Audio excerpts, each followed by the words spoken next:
Alright, the phonetics of stress syllables. Stress. What is stress in phonetics in general? As an organization unit, syllables play a role in the overall rhythm and flow of language, especially by having some syllables be stressed, which gives them more prominence in the linguistic signal. Spoken languages are sometimes classified based on whether they are stress timed or syllable timed, which means that roughly the same amount of time passes between stresses or between syllables respectively. Degrees of stress. Even with just 3 or 4 syllables, there is room for multiple degrees of stress within a single word. In most spoken languages, usually there is exactly 1 syllable per word with highest degree of stress, which is called primary stress and is marked with the IPA with an upper tick mark before the onset of the syllable with the primary stress.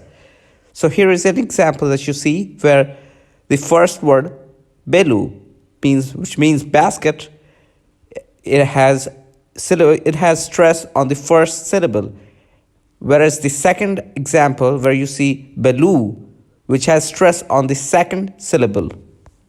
All other stressed syllables can be said to have secondary stress, which is marked in the IPA with a lower tick mark before the onset of the stress syllable. Note that this diacritic is distinct from the syllabic diacritic, which always goes under a syllable. The secondary stress mark always goes before a syllable. The remaining syllables are unstressed, which has no dedicated IPA symbol. Lexical versus predictable stress. Many spoken languages have lexical stress, which means that the placement of stress is mostly unpredictable and must be memorized.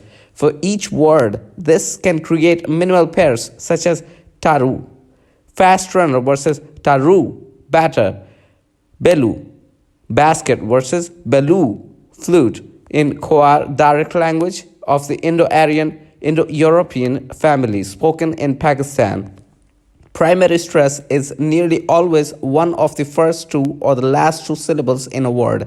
Stress on the first syllable is called initial stress. Stress on the second syllable is called peninitial stress. Stress on the final syllable is called ultimate stress, and stress on the second syllable from the end is called penultimate stress. In some languages, primary stress may be antepenultimate on the third syllable from the end.